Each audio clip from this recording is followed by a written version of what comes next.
এই যে কলকাতা আজকে যা জিওগ্রাফিক্যাল ল্যান্ড, তখন কলকাতার নাম নাই থাকতে পারে। আমি যেমন একটা কাল্পনিক নাম বলি, সেই সময় হয়তো এই জায়গার নাম পটাশপুর। বিভিন্ন পর্বে মহাভারতে দেখা যাচ্ছে যে বারবার বঙ্গের উল্লেখ এসেছে। আচ্ছা। এবং সেখানেতে বঙ্গদেশকে ভীষণভাবে উন্নত একটা কিংডম হিসেবে সেখানে দেখানো হচ্ছে এবং খুব পাওয়ারফুল কিংডম।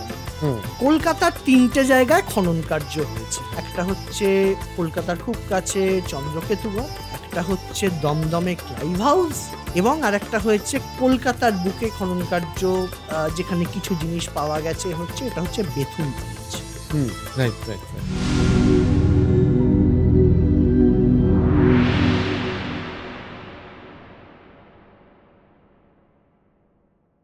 এই যে আমাদের কলকাতা, এই কলকাতার ইতিহাসের শুরু কবে থেকে? This is a $1 million question যদি বলা যায়।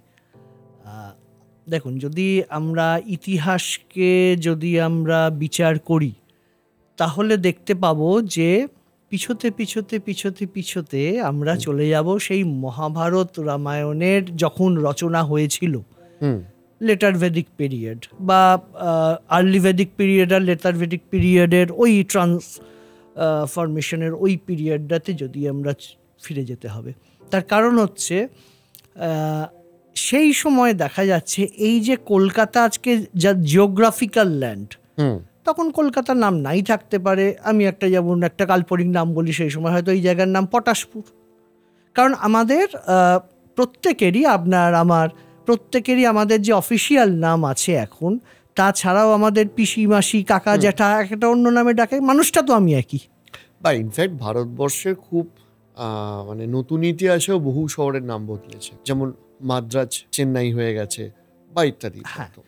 তো জিওগ্রাফিক্যাল ল্যান্ড, তো এই যে কলকাতা যে জায়গায় তৈরি হয়েছে বা ডেভেলপ করেছে, বা আমরা যে জায়গায় বসবাস করছি বা আজকে যে পডকাস্ট করছি যে জায়গায় বসে করছি, তাহলে সেই জায়গার ইতিহাসটা যদি জানতে হয়, তাহলে আমরা ফিরে যেতে হচ্ছে সেই মহাভারত রামায়ণের সময়।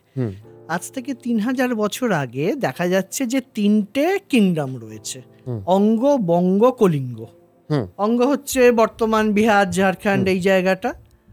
বঙ্গ হচ্ছে বঙ্গদেশ, যে জায়গায় আমরা রয়েছি বর্তমানে, এবং কলিঙ্গ হচ্ছে উড়িষ্যা। এগুলো হচ্ছে কিংডমস। রামায়ণের সময় দেখা যাচ্ছে যে এই কিংডমসগুলো নাকি দশরথের আন্ডারেতে ডমিনিয়নে রয়েছে। মহাভারতে দেখা যাচ্ছে যে এই অঙ্গ বা কলিঙ্গর কিছুটা অংশ নাকি কর্ণ দখল করছে কৌরবদের হয়ে, এবং বঙ্গতে সমুদ্রসেনা বা চন্দ্রসেনা যারা রয়েছেন এখানকার রুলার, তো তারা কৌরবদের অ্যালাই। এবং তারা দেখা যাচ্ছে যে মহাভারতের যে যুদ্ধ, সেইখানেতে ভীম এবং ঘটোৎকচের সঙ্গে ভীষণভাবে লড়াই করছে এই দুজন সমুদ্রসেনা এবং চন্দ্রসেনা, যারা বঙ্গকে রিপ্রেজেন্ট করছে এই যুদ্ধে। এবং অর্জুন যখন নাকি তীর্থে বেরিয়েছিলেন, তখন তিনি বঙ্গদেশে এসেছিলেন এবং এই সমস্ত জায়গাতে নাকি উনি তীর্থ করেছিলেন বলা হচ্ছে। মানে বিভিন্ন পর্বে মহাভারতে দেখা যাচ্ছে যে বারবার বঙ্গের উল্লেখ এসেছে। আচ্ছা। এবং সেখানেতে বঙ্গদেশকে ভীষণভাবে উন্নত একটা কিংডম হিসেবে সেখানে দেখানো হচ্ছে এবং খুব পাওয়ারফুল কিংডম। তাহলে দেখা যাচ্ছে যে এই বঙ্গদেশ মহাভারতের সময় বা রামায়ণের সময় তার উল্লেখ আমরা পাচ্ছি।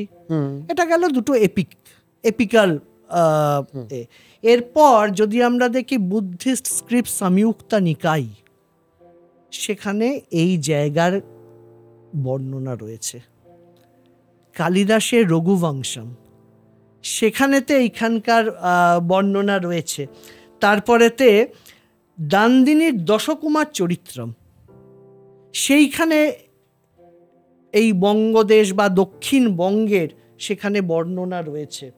তারপর লক্ষণ সেনা ধৈর পাওয়ানা দূতাম, এইখানে দেখা যাচ্ছে যে এই জায়গার ঠিক যেভাবে আমাদের মগধের ডেসক্রিপশন আমরা হিউয়েনসাংয়ের থেকে পাই, যে মগধ কি বিশাল একটা রাজধানী ছিল, বিশাল অট্টালিকা বাড়ি, বিশাল বিশাল রাস্তা, এইসব তো আমরা পেয়েছি হিউয়েনসাংয়ের অ্যাকাউন্টস থেকে।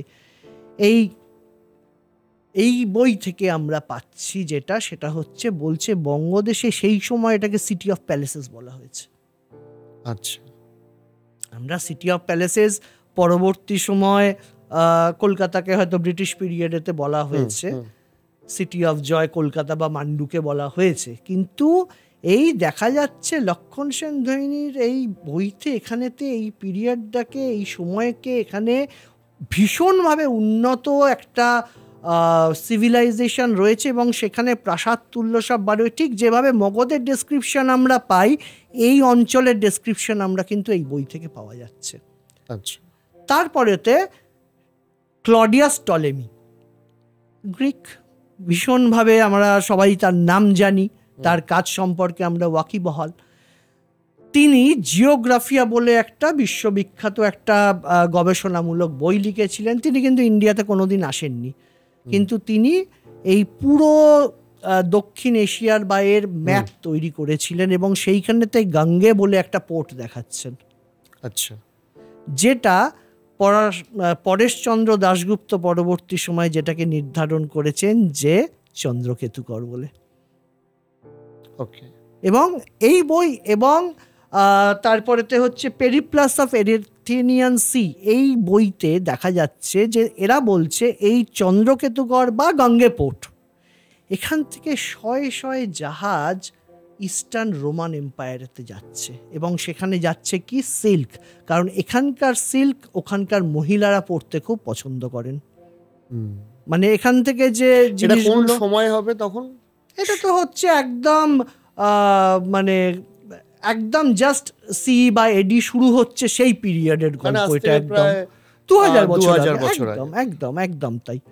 তো দেখা যাচ্ছে 2000 বছর আগেও এরকম প্রমাণ পাওয়া যাচ্ছে যে পশ্চিমবঙ্গ বা মানে বঙ্গপ্রদেশ থেকে দক্ষিণবঙ্গ, একদম দক্ষিণবঙ্গ থেকে আমাদের রোমান সাম্রাজ্যে তখনও শয়ে শয়ে জাহাজ যাচ্ছে, সমুদ্র মারফত বাণিজ্য হচ্ছে একদম। এবং এটা কোনো ভারতীয় বা আমাদের কলকাতায় বসে গল্প কথা নয়, এটা লিখছে গ্রিসেতে বসে টলেমি। তো সুতরাং ওয়েস্টার্নদের ক্রিয়েটেড যে হিস্ট্রিগুলো আছে সেগুলোর বাইরেও সম্ভবত আর একটা ইতিহাস ছিল। এই যে ভাস্কো ডা গামার ভারতবর্ষের আবিষ্কার, তাহলে এটা তো তার প্রায় 1400 বছর আগেকার কথা হচ্ছে। তাই তো ভাস্কো ডা গামা তো একটা সি রুট আবিষ্কার করেছে, ভারতকে তো আবিষ্কার নয়। যখন সিল্ক রুটটা যখন বন্ধ হয়ে গেল, যখন আরবসরা ওটা দখল করে, অটোমান টুর্কসরা দখল করে নিয়েছে, তখন ওই রুটটা ওরা বন্ধ করে দিয়েছে। এবার ব্যবসা বাণিজ্য কিভাবে সাউথ ইস্ট এশিয়ার সঙ্গে করব, তাই জন্য সমুদ্রতে সব বেরিয়ে পড়লো। বার্থোলোমিউ ডায়াস প্রথম বেরোলো, সে ওই একদম সাউথ আফ্রিকার টিপ অব্দি এলো, কেপ অফ স্টর্মস নাম দিয়ে ফিরে চলে গেল, আর এগোতে পারলো না। ভাস্কো ডা গামা তারপর এগোলো, মাদাগাস্কার দিয়েছে, কালিকাটে জামোরিনের ওখানেতে নামলো, ঠিক আছে, এসে পৌঁছলো, সেটা 1498। তো এই আমরা যখন যে সময়কার কথা বলছি সেটা একদম 1400 বছর আগের কথা। এগুলো তো গেল লিটারারি এভিডেন্স। এবার আসি আর্কিওলজিক্যাল এভিডেন্সে।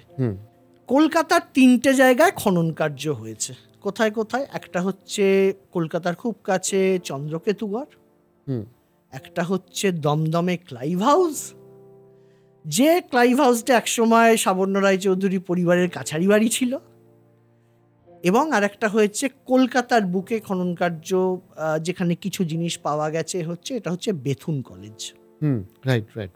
এই 3টে জায়গায় যে খনন কার্য হয়েছে বা যে জিনিসগুলো মাটির তলা থেকে উঠে এসছে, 7টা স্তর পাওয়া গেছে, সর্বশেষ স্তরে 3টে কঙ্কাল পাওয়া গেছে এবং অসংখ্য সিলস পাওয়া গেছে, যেগুলো কোন পিরিয়ড ডেটেড ব্যাক, যেটা সেটা হচ্ছে সুঙ্গা পিরিয়ড। কে সুঙ্গা? পুষ্যমিত্র সুঙ্গা, যে অশোকের নাতি বৃহদ্রথকে হত্যা করে প্রথম ব্রাহ্মণ ডাইনাস্টি নিয়ে এলো ভারতবর্ষে। তাহলে সুঙ্গা পিরিয়ড, 2nd সেঞ্চুরি বিসি। তাহলে সেইখানকার তখনকার সিলসগুলো পাওয়া গেল কোথায়? কলকাতা এবং তার আশেপাশে। তারপর কুষাণ পিরিয়ড, গুপ্তা পিরিয়ড, পর পর সব সিলসগুলো পাওয়া যাচ্ছে, ফিগারাইন্স পাওয়া যাচ্ছে, এইগুলো সব পাওয়া গেল।